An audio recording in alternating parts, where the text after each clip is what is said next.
This is the Ted Woloshyn Podcast.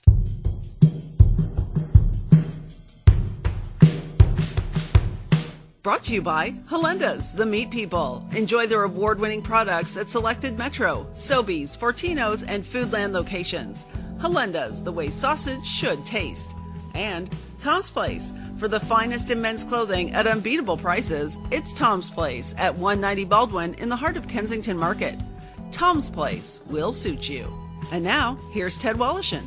Hi there, and welcome to the podcast. My guest today co-created and performed on CBC's This Hour Has 22 Minutes and created and starred in Made in Canada and Talking to Americans, the most watched comedy special in Canadian television history. He then went on to host the hugely successful Rick Mercer Report for 15 seasons.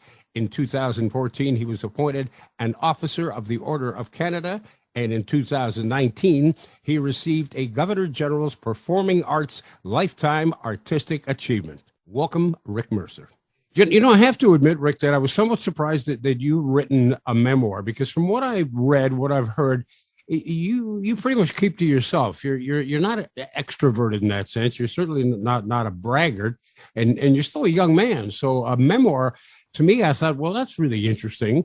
But then after reading the book, I realized that it isn't as much of a memoir as it is a fascinating and very funny, drawn out monologue. And it's like a funny yet warm rant. Well, thank you very much. I consider that a great compliment. Well, Yes, I've always been, I am a bit of an introvert. I've always, and I have been in the public eye for a long time, working on TV, but I just had a subject matter that I prefer to talk about. That was always politics and current events and what was happening in the country and pop culture, whatever. And I just didn't find myself that interesting a subject matter. And so I just really didn't talk about myself that much. Also, I felt as a political commentator, the less people knew sometimes the better, because people start making assumptions. So it's not like I was hiding the fact I grew up in Middle Cove, or I had two parents I liked and we had a goat, no pony, or any of that business, or that I worked at the LSPO Hall. It was just never came up. But it's interesting because, you know, you so much of your living is made finding the little things about people that you can expand into humor. And a lot of that is finding their faults. And by writing a memoir, you're exposing yourself and leaving yourself wide open for the same kind of fault finding. I guess so. I guess that's all part of the package. I'm not a very reflective person, so it was an interesting process. I got to say, I've been very lucky. The thing that I'm most proud of in my life is that I've always had a job and work to do.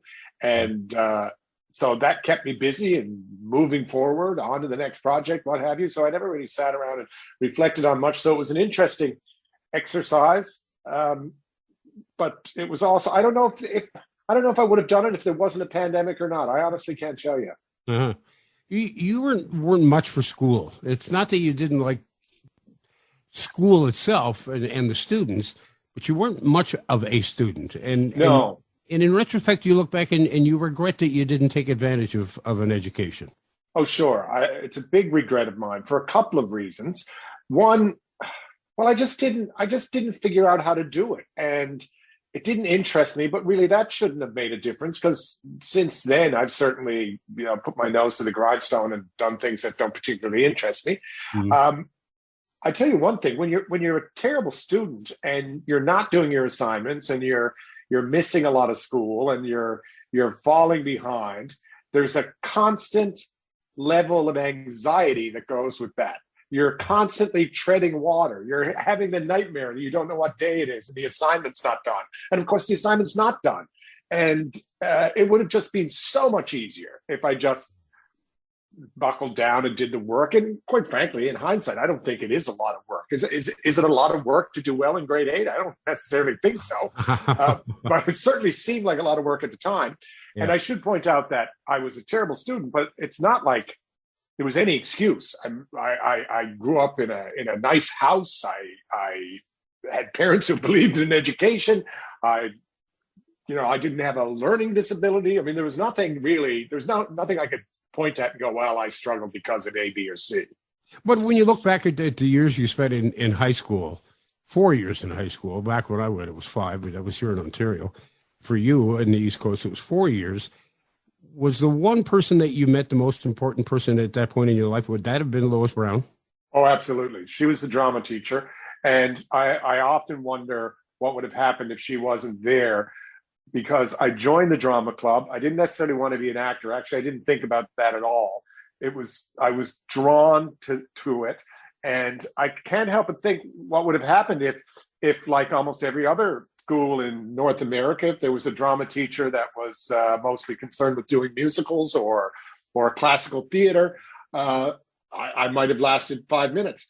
But Lois was very much a part of the collective tradition of Newfoundland theater. She wanted us to write and create our own shows about things that we were interested in. And it was a total game changer for me. And one day when I was going to quit the drama club, because I was working backstage, I didn't particularly like it. I said, I'm going to quit. And she said, oh, this could be the biggest mistake of your life. And I thought that was a little over the top, It's just an extracurricular activity, lady. And I said, why? And she said, because the next show, we're going to enter into the Provincial Drama Festival. And I said, what's the show? And she said, I don't know. You haven't written it yet. Well, at that point, no one suggested that I would write a show or write anything, really.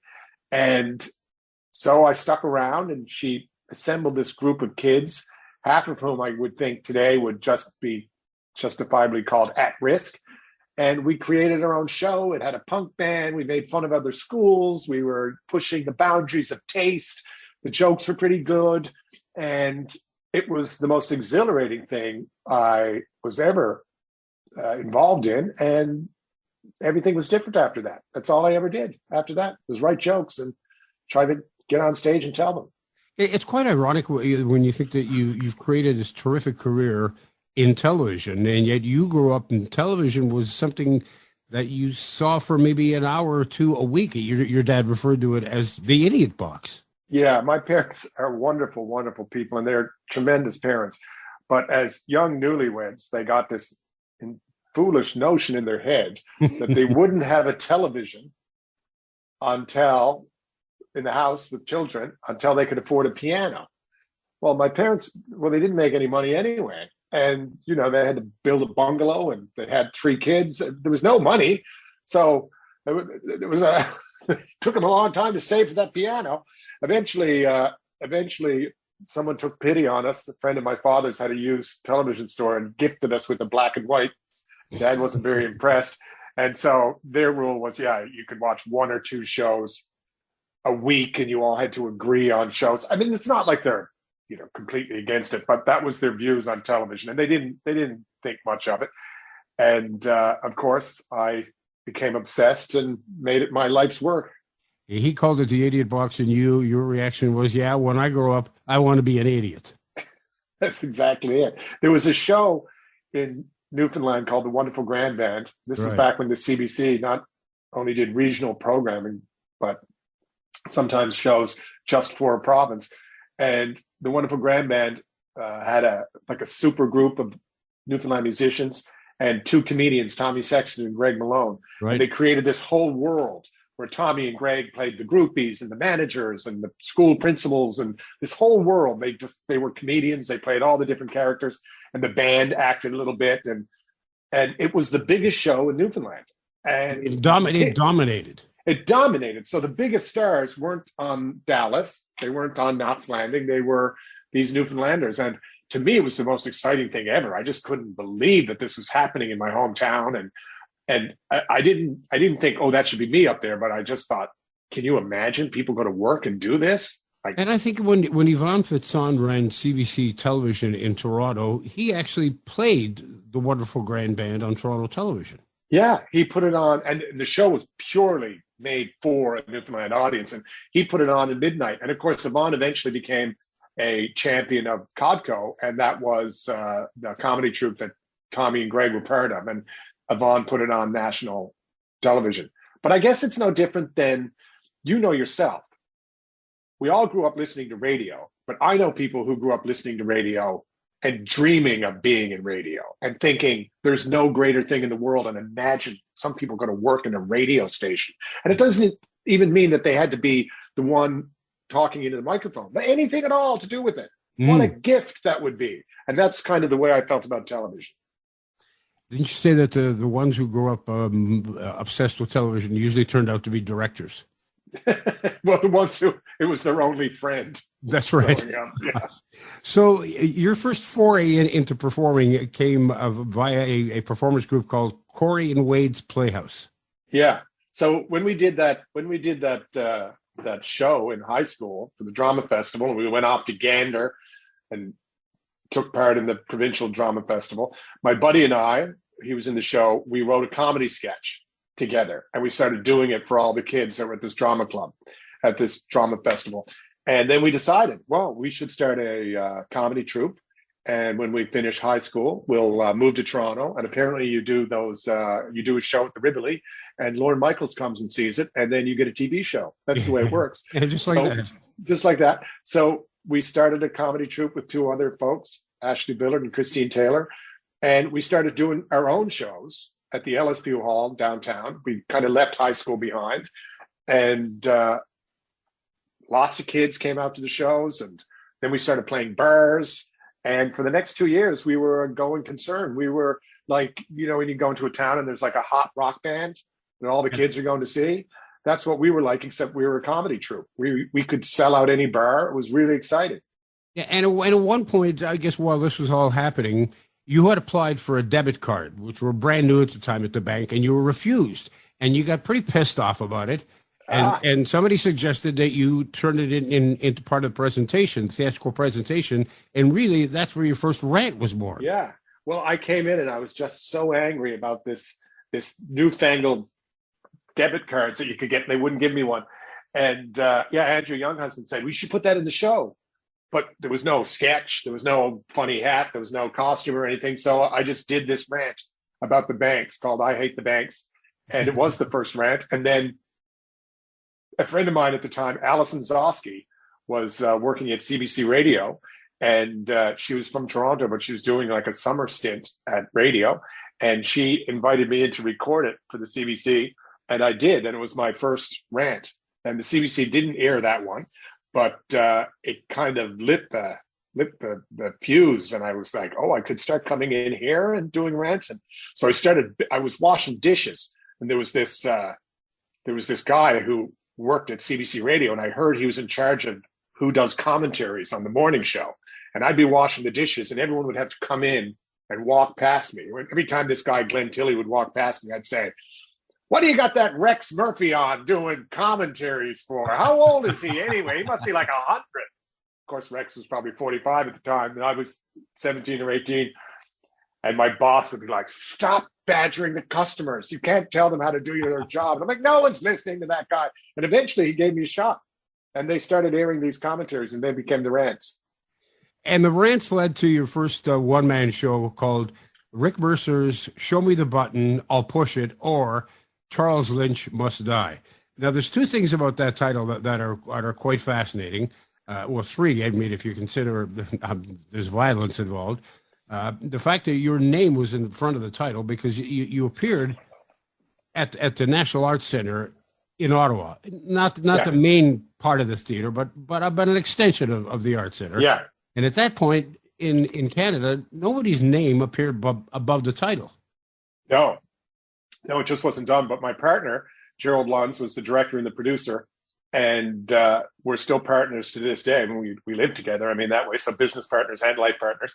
But at the time, he had very strong feelings about this. And he said, you have to build a brand. And we're going to come in and sell this show like it's a monster hit. Yeah. With this superstar from Newfoundland. No one knew who I was. So let's put your name above the title. But the National Arts Centre, they just didn't do that. It was actually a policy. Christ himself could show up and they wouldn't put his name above the title. And so we said, well, that's the name of the show. And Rick's the playwright, and he's named the show Rick Mercer's Show Me the Button, I'll Push It, or Charles Lynch Must Die. The guy running the National Arts Centre just I couldn't believe how cocky we were demanding this, and he let it go, and my name went above the title, and it's something that I've continued my entire career when possible. And it was interesting. It was all Gerald, because I don't have an ego strong enough to go in and demand that. But he insisted on it because he knew that was the way you build a brand and you sell tickets. And Charles Lynch Must Die. Charles Lynch, a journalist, who had written some disparaging words about Newfoundland. Yeah, and Charles Lynch was personally. You obviously know who Charles Lynch was, but for people who aren't familiar, I mean, Charles Lynch was a major figure in journalism. Yep. He was a war correspondent, did some very, very significant war coverage. He was the head of the Southern News Network, highly respected guy, also wrote humor pieces and a lot of opinion pieces. I mean, to this day, actually, the Press Gallery Theater in the nation's capital, in Ottawa, is called the Charles Lynch Theater, highly respected. Anyway, it was during the Meech Lake Accord, and Charles is a retired old cankerous, curmudgeon at this point.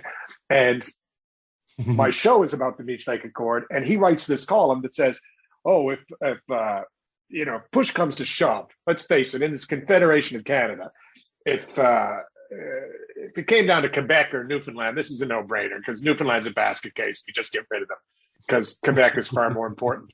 So I lost my mind. Yeah, I would imagine.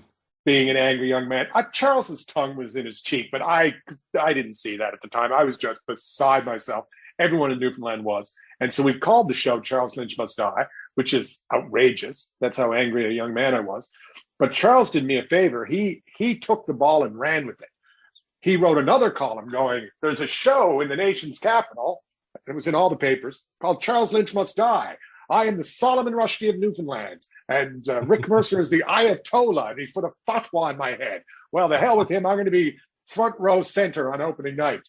Yeah. And I was like, oh, my God. Then we went on. Then we both were interviewed by the Hill Times, and Charles took it. He was so outraged. Suddenly, the show sold out overnight. And I realized he was doing me a very solid favor. And then we went on television together, and I was 19 years old, and there he was in his 70s. You got an old man and a kid yelling at each other about the Canadian Constitution. It was peak CBC. Yeah. And the show eventually went on the road, and everywhere we went, Charles would go on the radio with me. We'd scream at each other, and we would sell out. And so he did me a real solid, and we became friends. Charles became sick during my tour of Canada, and he became quite sick. He had emergency surgery, and he was diagnosed with cancer, and the word was that he wasn't long for this world. And I called him up, and I said, we're going into Vancouver. We're dropping Charles Lynch Must Die from the poster. The show's now just called Show Me the Button, I'll Push It. And he said, "Why would you do that?" I said, "Well, Charles, no offense, you're very sick, and if you die, it's going to be front page news. And meanwhile, I'll be the guy in Vancouver with posters all over town saying Charles Lynch must die. I think that's in very poor taste. I'm going to cut my losses here." And he said, "Well, how long is the run anyway?" And I said, "Well, 6-7 weeks." And he said, "Okay, I promise you I won't die until you're done. But don't take my name off that poster." So I didn't. And then Charles had a miraculous recovery. He lived for many, many years. And it was many, many years later, I was doing television, and Charles passed away. And probably a week after he passed away, an envelope appeared in the mail, and it was the bulletin from his funeral. And attached was a sticky note. And in his handwriting, it said, "Dear Rick, for your files, regards, Charles." So he got the last laugh. So you move on for your next one-man show, and I'm starting to sense a theme here. After Charles Lynch Must Die comes "I've killed before, I'll kill again." But you're not referring to killing as in murdering. You're referring to killing in the show business vernacular. Yeah, and boy, I killed. And to be clear, Charles wasn't dead. It's not like I called it. No, I know that. But yeah, and it was so cocky. Like I'm amazed when I look back at the things I did as a very young man, that if I knew now, if I knew then what I know now, I never would have done it. I never would have done that first one-man show because the offer was come to Ottawa, write a show and perform a show in like 6 weeks. It's not enough time. But I said, oh, yeah, sounds like a lot to me. Plus 6 weeks work. I don't think I ever had 6 weeks work as an actor before or a writer. I mean, I was washing dishes and posing naked for still life classes to pay the bills. Yeah. So I took it. And when we had to do the second show, imagine how cocky it is to call your show "I've Killed Before, I'll Kill Again." But that's what we did. And it was really kind of tempting the critics and everyone who were, into the first show. But as luck would have it, hubris and youth carried the day, and the second show worked out well as well. Ted Woloshyn returns in a moment. Hey, let me take a moment to tell you about my friends at Helenda's. They are the meat people. You know, I've been a fan of their products for years now, and without a doubt, they make some of the best sausage in Ontario. They are multiple award winners, having captured the Ontario's finest meat competition's coveted Award of Excellence on 3 occasions, in addition to dozens of individual product awards.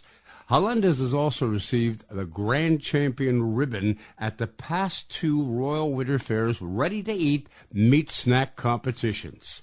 So whether you're preparing a charcuterie board or a full-blown sit-down dinner for your friends or family, you'll find Helenda's award-winning products at fine meat shops throughout the province, now including selected Metro, Sobeys, Fortino's, and Foodland stores, along with their 7 Helenda's locations. Their barbecued kielbasa is my favorite. On a fresh bun with horseradish, it is out of this world. But don't just take my word for it. Judge for yourself. On your barbecue, in your kitchen, or straight from the refrigerator. Helenda's, the way sausage should taste. Well, fall is in the air, the kids are back in school, and we're all easing back into the new normal work environment. It truly is time to get back to work. It's time to ditch those sweatpants, the T-shirts, put on some real work clothes, dress for success, because we've got you covered from business casual to sports jackets to suits, pretty much everything you need to look your professional best. The Tom's Place Back to Work clearance sale even features new fall fashion arrivals. Deals like all wool designer suits starting at just, now get this, $165 each. Selected sports jackets, 50% off. An unbelievable selection of lips and dress shirts, also 50% off. Everything, including new fall arrivals, is priced to be sold. Tom's Place is now open daily for in-store shopping, 11 to 6 weekdays, 10 to 5 Saturday, 12 to 5 on Sunday. Visit Tom's Place at 190 Baldwin in Kensington Market. Tom's Place will suit you. Now back to Ted and his guest. Speaking to Rick Mercer, who's just written a memoir called Talking to Canadians. We've mentioned Codco before. Codco, after a 5-year run on television, eventually split up. Suddenly, you found yourself in a situation where television was going to be your future, and you teamed with Mary Walsh, Kathy Jones, and Andy Jones, all from Codco. Andy Jones quits the show before it even begins, and he's replaced by Greg Tomey. Now, you've got this program. You don't know what it's going to be called. You're not even sure what it's going to be like, but you know that you're guaranteed 8 episodes, and the budget is about a fifth of what Codco's budget was. Yeah. Everyone says, oh, we had no money, but we really had no money. The producers kept that from us. And would have been nice had they let us in on it, because it was a very fractious, creative process. As you can imagine, it's 4 very different people, with 4 very different ideas of what this show could be.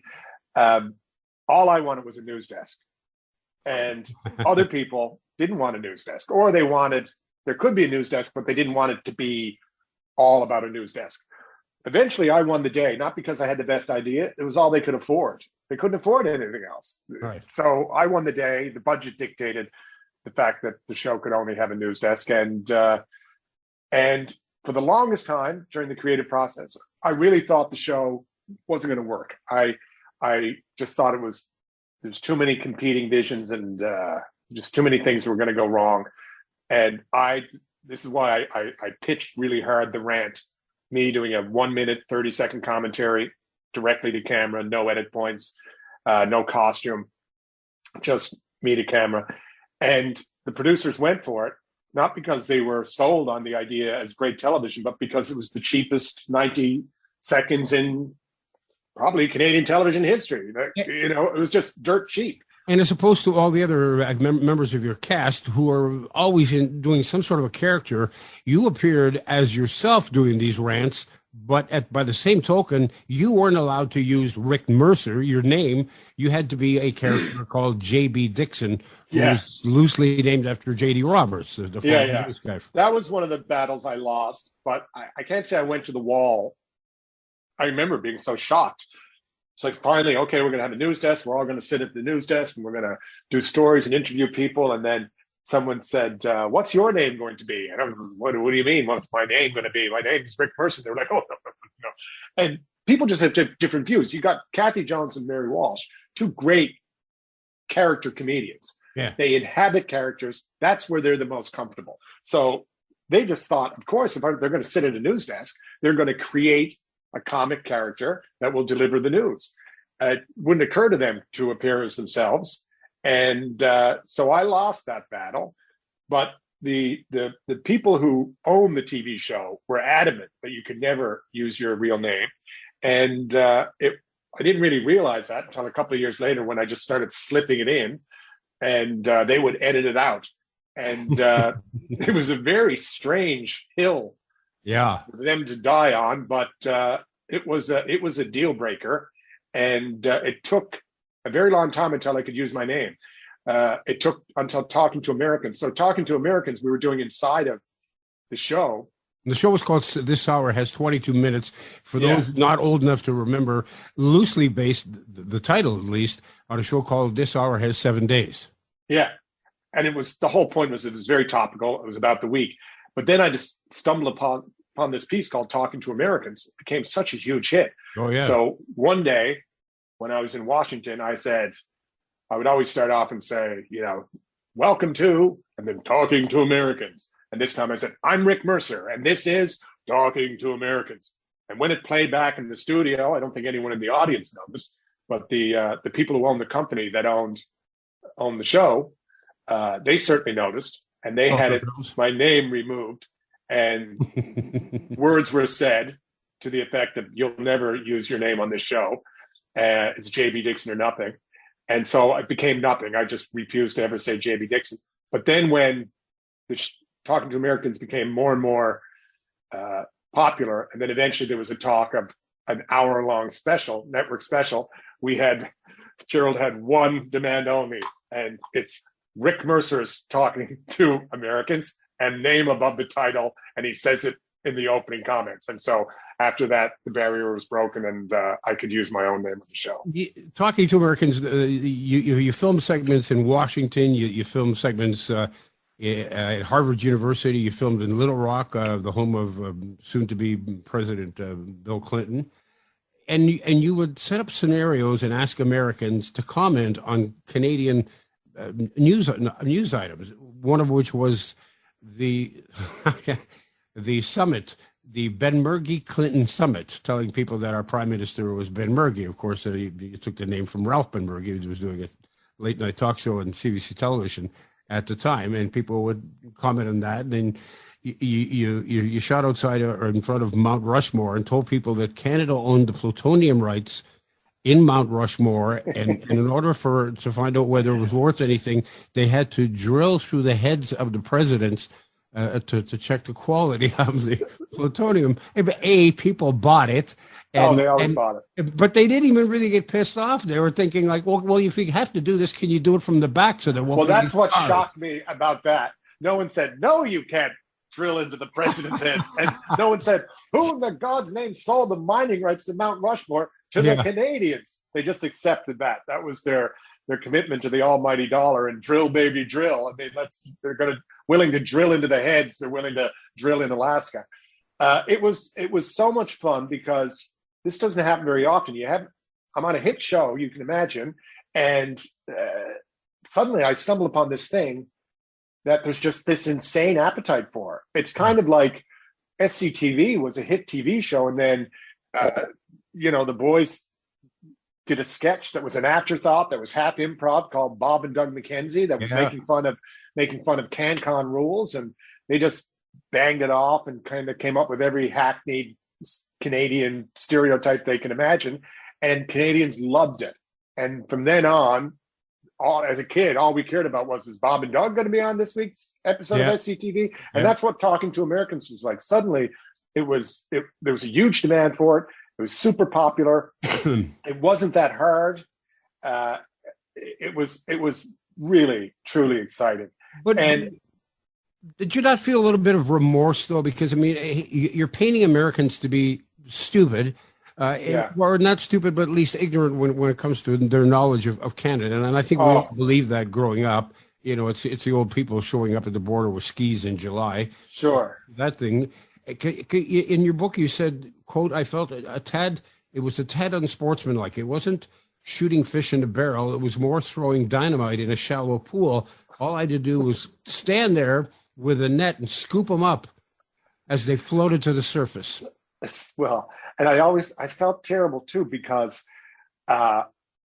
almost every single person who appeared on Talking to Americans, they did so because of this incredible feeling of generosity towards Canada. They mightn't have known anything about Canada, but I can't tell you how many times I'd be standing on the corner, I got the big camera, I've got my suit on, I got the mic in my hand, and I'd start to speak to someone, excuse me, sir, and they go, nope, they don't want to talk. And then I'd say, do you have a moment for Canadian television? Then they'd stop and they go, well, I guess I could talk to Canadian television. And so they were being very generous to do so. And their instinct, if it was an American news team, no, don't want to talk to you. So that used to make me feel bad. But I justified it by thinking they'll never know about this. There's no YouTube. Hadn't been invented yet. There's no way they'll ever know. They'll just go home and say, oh, I did a interview on Canadian news. Did you know that they're thinking of legalizing insulin in Canada? And I told them that I thought that was a good idea. And they just won't know any difference. And also, I guess, man's got to eat. But my father never, ever, to this day, ever speaks to me about anything that I do professionally or weighs in with any opinion. And it was the only time he said, oh, I saw that Talking to Americans. I said, oh, Dad, people love it. You wouldn't believe. He said, yeah. Promise me you'll never do that again. It's terrible. Then he started talking about how, during the Halifax explosion, how the Americans sent sweaters up to help us. And I was like, stop it. I can't hear about that right now. I can't. I've got a show to do. But they generally, the Americans, they generally like Canadians. They, I sound like Sally Field. They really like us, right? Sure. But they were really happy when I told them that we were opening our first college. And obviously, because it's Canada, there was only agricultural related degrees. And they were like, oh, no, but give it time. Soon you'll be able to produce your own teachers and nurses. Well, thank you. But they were very happy for us. Yeah. And then you got them to sign a petition telling Prime Minister Jean Chrétien, we referred to as the Right Honorable Paul Martin, I should say, Prime Minister in waiting, and then Ted Lemaire. Shit. Yeah. Well, we started going to, when I did the thing at Mount Rushmore, someone said, Gerald said, I said, Mount Rushmore, I loved it. And I had this idea of going to national historic sites in America and using them as our backdrop because, I would love to visit national historic sites in America. And I knew they would make great backdrops. The problem was at Mount Rushmore is it was all bus tours and they were decidedly older. So when I came back with the Mount Rushmore tape, I said, oh, it's so funny. They all believe that we're going to mine the heads. And Gerald said, well, if you keep going to national monuments, you're going to have to rename the segment to Picking on Seniors. And then it was like, oh, you're right. They were all kind of old. So then we decided, and then people started saying, oh, these people, they don't know what they're saying. There's some sort of trick here. So I thought, we have to prove that they do know what we're saying and that we're not just picking on poor seniors. So we decided to go to Harvard University. Yeah. We know where the young and the brightest are. And then to really drive home the fact that these people know what they're saying, we created petitions and we made them read the petition out loud. Of course, they're all of them reading Paul Martin, Ted Lemaire, just made me, the 9-year-old boy inside of me, laugh because none of them were aware that they were saying Paul Martin shithead. And I guess I didn't bump into a French major, but the petitions were, urging Canada to consider stopping the policy of placing our seniors on ice floes and leaving them to perish. People were Yeah. totally outraged about that.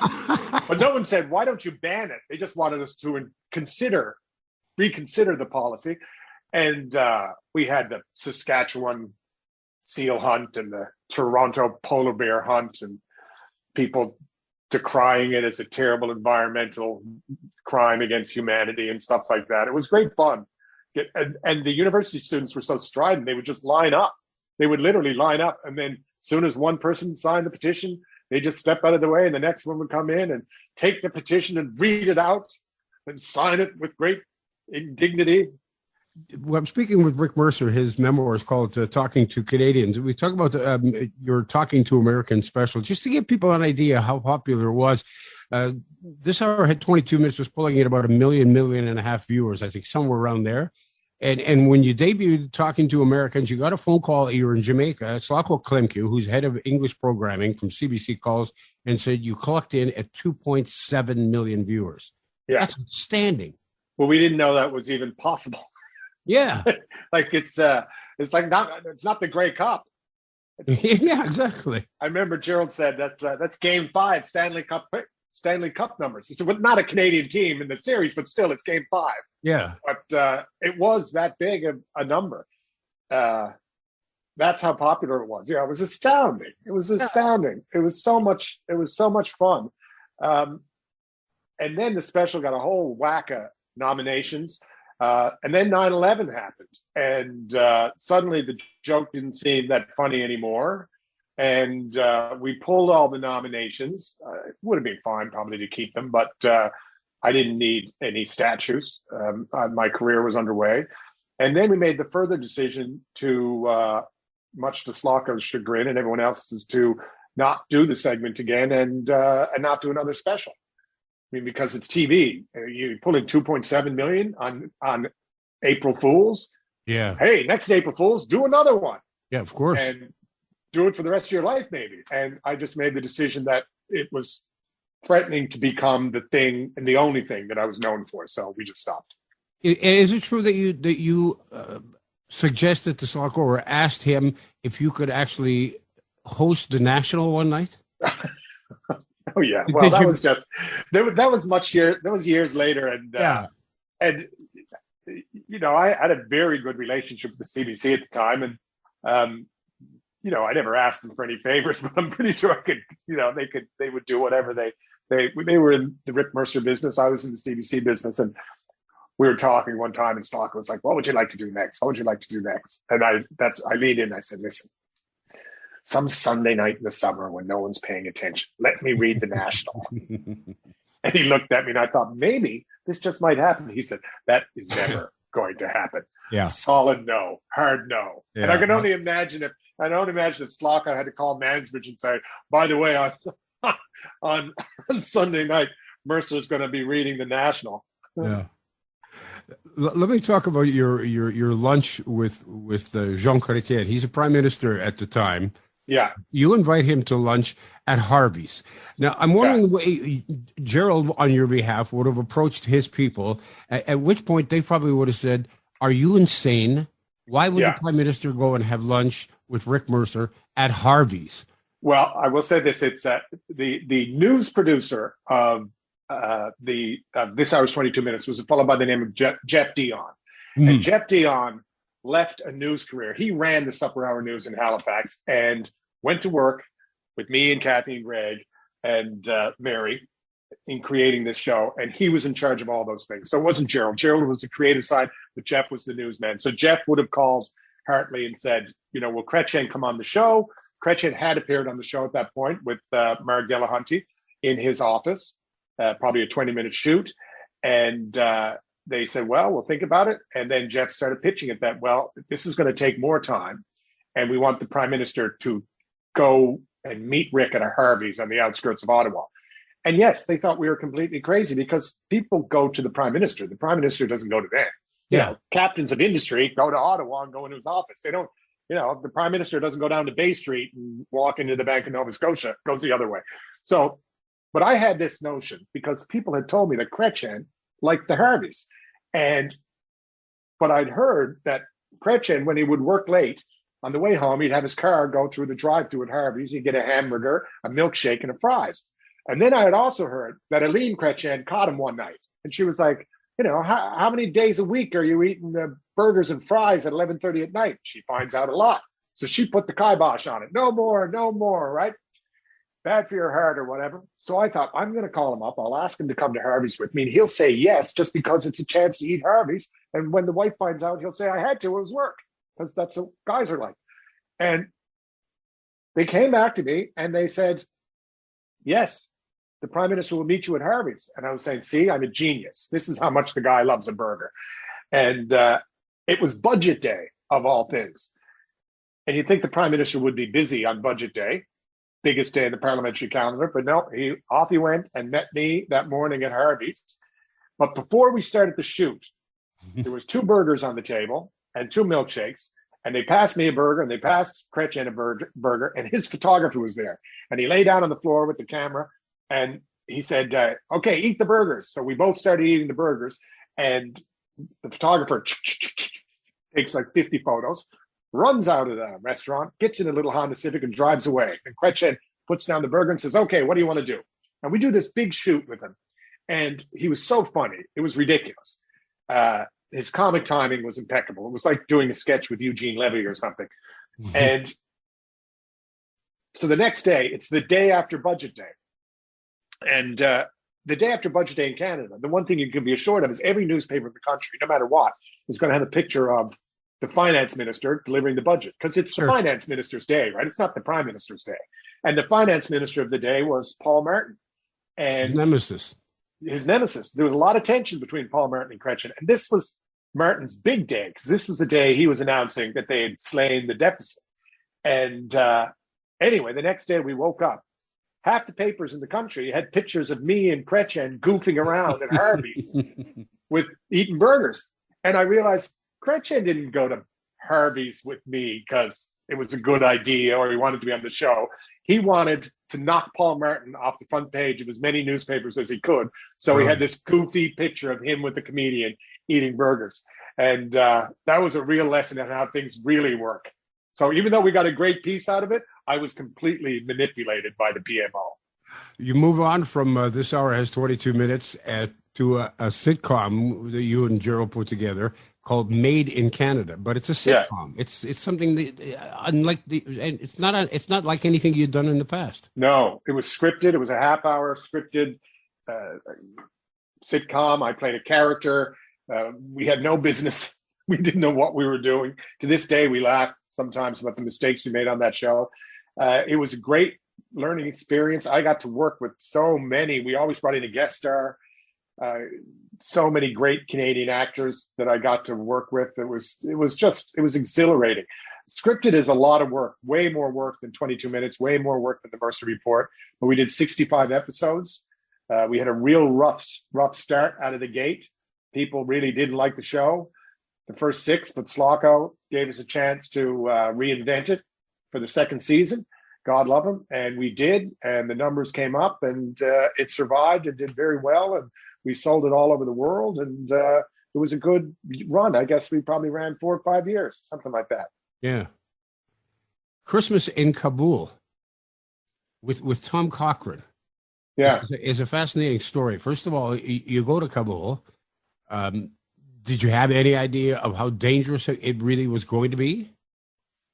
No, on paper, we obviously did, because when Jeff sent me the proposal, Jeff and I had gone to Bosnia and we'd shot with peacekeepers, and it was really personally satisfying for the both of us. And we always said we'd like to do something else with soldiers overseas. Well, it was years later, we weren't peacekeepers anymore. Right. We were at war, and it was the early days of the war. It was things were pretty bad. And Jeff sent me this warning from the Canadian government that said civilians should absolutely not travel to Afghanistan. It is not safe in any region. Warlords are actively targeting any civilians.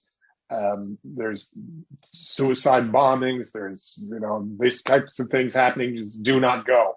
And I read this, and then Jeff said, "Do you want to go?" at the bottom. And I was like, well, I guess with an offer like that, I can't say no. And we decided to do an old-fashioned Christmas show variety show, comedy and music, and do it on the Canadian base in Afghanistan. And because of our experience with Bosnia, the Canadian forces trusted us and they said yes. And then the CBC thought about it. The CBC is in the business of putting people in harm's way, but generally they put war correspondents in harm's way, not rock stars and comics. And so they eventually came around, and we went off to Afghanistan and did that show. And it was just great. And again, very personally satisfying. And it, it was a bit embarrassing because you're there creating a TV show and everyone was so grateful that we were there. And they were under a lot of stress and lost Canadian soldiers. It was Christmas. And they were so grateful to us for going to do the show. I just thought this is all upside down and ass backwards. I mean, we're the ones who should be grateful for you. We're just here doing a show, which is what we do. And we're leaving, by the way, very soon, whereas you're here for the long haul. And I decided that I would continue doing shows, and I kept doing shows, but I stopped bringing cameras because the cameras kind of got in the way of the experience. And so the next 2 or 3 times that I went back, there were no cameras around, but they were equally as rewarding. Your next venture was the one, your most recent venture, Rick Mercer's report. And it was all based around a philosophy that Gerald had, a philosophy, the notion of celebration, to celebrate. Yeah. And it doesn't, celebrating doesn't come natural to comedians. No, it's writers. The opposite. It's the opposite. When you're a kid, you don't get laughs by celebrating the teacher. You get laughs by taking them down. Yeah, exactly. And all comedians, that's their instinct, and mine as well. And a good takedown I enjoy as much as the next person. But Gerald felt that there was a lane that was free, and it was a lane where we would celebrate everywhere we went, to a ridiculous notion, like not even the slightest aside about a place that we were visiting. If it wasn't positive, we didn't say it. And it worked. And it was a bit of a learning curve, but it became second nature to me. And I'm really, really pleased that we took that road. I'm not saying that everything about Canada is perfect. It's not a jingoistic thing. I'm not saying that we shouldn't take time to reflect on things that we've gotten terribly wrong, all of those things. But it was just for a half hour every week. When I traveled around the country, it was about celebrating what was good about Canada. Yeah. And I think people responded to that in a really positive way. I love the show's philosophy. Quote, "At this show, we don't shit on Thunder Bay." That's right. Absolutely. And we had to say that a lot because I worked with some of the great Canadian comedy writers, but like I say, it doesn't come as, you get a bunch of Toronto writers or whatever. It's not second nature to celebrate Thunder Bay. Yeah. Yeah. Well, as someone whose mother came from Thunder Bay, I'm glad you decided that. Well, thank you very much. And you know what it's like? When I grew up, the place I was from was a punchline. Yeah. And that always drove me insane. And I always hated any time anyone did that. The only time I ever got into the only time I ever got into a serious argument or I did something that could have been career ending for me because I just snapped was I was in Ottawa. I have to be careful about who I say now. Who I say this one.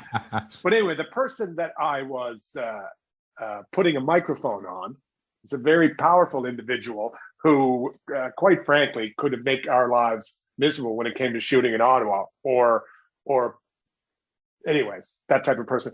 And I traveled with a fellow, and he was from Winnipeg, and this person said to him, where are you from? And he said, Winnipeg. He said it proudly, Winnipeg. And the guy said, oh, I'm sorry. And then kind of walked away. And I just kind of snapped. I was like, what the do you mean by that? I said, why would you say that to someone? And he's like, oh, I didn't mean anything by that. And I hate that. There's nothing more than I hate than that. And so that was why the philosophy was we don't shit on Thunder Bay.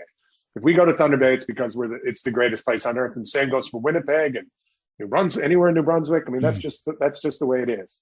And this is why I said at the outset of this conversation that this was like a monologue, a warm and fun rant. Well, thank you very much. It's not dark and evil at all. No, that's the next book. It is a great book. It's called Talking to Canadians, the author Rick Mercer. I can't thank you enough for this time that you spent. Oh, thanks for having me. All the best. Bye-bye. The Ted Woloshyn podcast has been brought to you by Helenda's, the Meat People. Enjoy their award-winning products at selected Metro, Sobeys, Fortinos, and Foodland locations. Helenda's, the way sausage should taste.